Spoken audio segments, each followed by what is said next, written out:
இன்றைய தமிழ் சினிமாவில் கண்டென்ட் தான் மிக முக்கியம் எனவும் யோகி பாபு ரஜினி படத்தில் நடித்துக் கொண்டிருந்த சமயத்தில் நடிகர் உதயாவிற்காக அக்யூஸ்ட் படத்திற்காக கால்ஷீட் வழங்கினார் என கோவையில் அக்யூஸ்ட் படக்குழுவினர் தெரிவித்தனர்.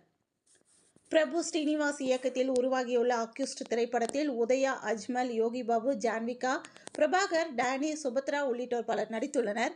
ஆகஸ்ட் 1ஆம் தேதி அக்யூஸ்ட் படம் வெளியாக உள்ள நிலையில் இது குறித்த செய்தியாளர் சந்திப்பு கோவை நவ இந்தியா பகுதியில் உள்ள தனியார் கல்லூரி வளாகத்தில் நடைபெற்றது. இதில் இயக்குனர் பிரபு ஸ்ரீனிவாஸ், நடிகர்கள் உதயா, அஜ்மல், நடிகர் ஜான்விகா உள்ளிட்டோர் கலந்து கொண்டு கூறியதாவது: ஆக்ஷன் ஃபேமிலி என்டர்டெய்னராக தயாராகி இருக்கும் அக்யூஸ்ட் திரைப்படம் திரை ரசிகர்களுக்கு நல்ல விருந்தாக அமையும் எனவும் இந்த படத்தில் நடிகர் உதயாவின் கடுமையான உழைப்பை பார்க்க முடியும் என இயக்குனர் தெரிவித்தார். குறிப்பாக யோகி பாபு சூப்பர் ஸ்டார் ரஜினி படத்தில் நடித்துக் கொண்டிருந்த போது உதயாவிற்காக கால்ஷீட் ஒதுக்கி முழு ஒத்துழைப்பு வழங்கியதாக தெரிவித்தார். இன்றைய தமிழ் சினிமாவில் கண்டென்ட் மிக முக்கியம் எனவும் அண்மையில் வெளியாகி வெற்றிகரமாக ஓடியதற்கு கண்டென்ட் முக்கிய காரணம் என தெரிவித்தனர். அந்த வகையில் அக்யூஸ்ட் படத்தில் நல்ல ஒரு கண்டென்ட் இருப்பதாக, இது திரை ரசிகர்களை நிச்சயம் கவரும் என நம்பிக்கை தெரிவித்துள்ளனர் என்பது குறிப்பிடத்தக்கது. அப்புறம் Sri Thayagaran cinemas, my studios, இந்த 3 பேனர்ல மிக பிரம்மாண்டமாக வந்து ப்ரொடியூசர்ஸ் வந்து செலவு பண்ணி அக்யூஸ்ட் வந்து கிட்டத்தட்ட ஜனவரி 2 ஷூட்டிங் ஸ்டார்ட் ஆச்சு. ஜனவரி 2 ஷூட்டிங் ஸ்டார்ட் ஆகி இப்போ வந்து நம்ம ஆகஸ்ட் 1 வந்து இந்த படம் வந்து ரிலீஸ் ஆகுது. இந்த படம் வந்து ஒரு கமர்ஷியல் ஒரு பேட்டர்னான படம். பட் அதே சமயத்தில் இந்த படத்தில் எல்லாமே இருக்கும். லவ், ஆக்ஷன், ஒரு ஒரு ஃப்ரெண்ட்ஷிப் படான விஷயம், ஒரு போலீஸ்காரனுடைய நேர்மை, இது எல்லாமே இந்த படத்தில் அக்யூஸ்ட்னா வந்து சஸ்பெக்டட். ஸோ அப்படிப்பட்டதான் அந்த டைட்டில் வச்சிருக்கோம்.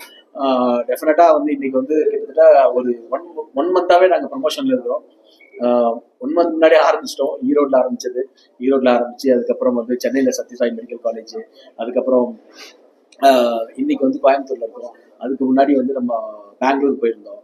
கர்நாடகாலையும் இந்த படம் யூஸ் ரிலீஸ் ஆகுது, கேரளாலையும் யூஸ் ரிலீஸ் ஆகுது, அண்ட் சிங்கப்பூர், மலேசியா, ஸ்ரீலங்கா, இந்த மாதிரி உலகம் முழுவதும் இந்த படம் வந்து மிக பிரமாண்டமா செலவு பண்ணி படத்தை வந்து அவ்வளோ செலவு பண்ணியிருக்கு. என்னுடைய படங்கள்லையும் அஜ்மல் வேணா பட்ஜெட் பெருசா இருக்கு. பட் என்னோட படங்களுக்கு அதிக பட்ஜெட். அஜ்மல் வந்து ரொம்ப கோஆபரேட்டிவ் ஆர்டிஸ்ட், அவர் நல்லா பண்ணியிருக்காரு படத்துல.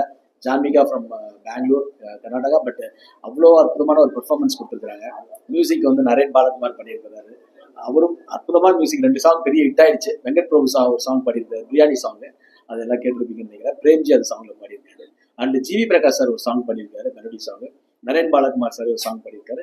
ஐட் கார்த்தின்னு சொல்லிட்டு கார்த்தியும் அவரும் ஒரு சாங் பண்ணியிருக்காரு. இது மாதிரி ஒரு நல்ல காம்போவா இந்த படத்துல வந்து டேனி ப்ரோ, ஓமரியா படத்துல வந்து அந்த டேனி ப்ரோ இருக்காருங்க. ஸோ அவரும் ஆஃப்டர் லாங் கேப்க்கு அப்புறம் நடிக்கிறாரு. அதே மாதிரி பிரபாகர், கன்னடத்துல இருந்து ஒரு வில்லன், அவரும் ரொம்ப அற்புதமாக பண்ணியிருக்காரு. அண்ட் ஸ்ரீதர்னு ஒரு ஆர்டிஸ்ட், அவரும் ரொம்ப புதுசு தான், பட் ரொம்ப பர்ஃபார்மன்ஸ் நல்லா பண்ணியிருக்காங்க. கேமராமேன் வந்து மருது பண்ணியிருக்காரு, டிஓபி மருது, நீரோஷாவோட assistant. And Prabhu Srinivas director வந்து பெங்களூர்ல கன்னடத்துல வந்து ஒரு 4-5 படம் வந்து மிகப்பெரிய ஹிட்டாங்க. ஸோ அந்த 5 படம் ஹிட் கொடுத்த ஒரு டேரக்டர். இது ஃபுல் பேக்டா இருக்கும். ஆக்ஷன், கமர்ஷியல், ஒரு எமோஷன் இருக்கும். கிளைமேக்ஸ் வந்து டெஃபினட்டா எல்லாருக்குமே ஒரு எமோஷன், ஒரு பாண்டிங்கா இருக்கும். எனக்கும் ஒரு லாங் கேப்க்கு அப்புறம் ஒரு நல்ல படமா எனக்கு அமைஞ்சது. அதுதான் ப்ரொடியூசர் பன்னீர்செல்வம், கோயம்புத்தூர் தான். ஸோ அவரு, அதுக்கப்புறம் சேது, தயாகரன் சினிமாஸ் வந்து வருது. மை ஸ்டுடியோஸ்ல வந்து சேது, தங்கவேல் சார், அண்ட் இது மாதிரி நல்ல டீம், நல்ல ப்ரொடியூசர்ஸ் செலவு பண்ணி இந்த படத்தை பண்ணியிருக்கோம். நிச்சயமா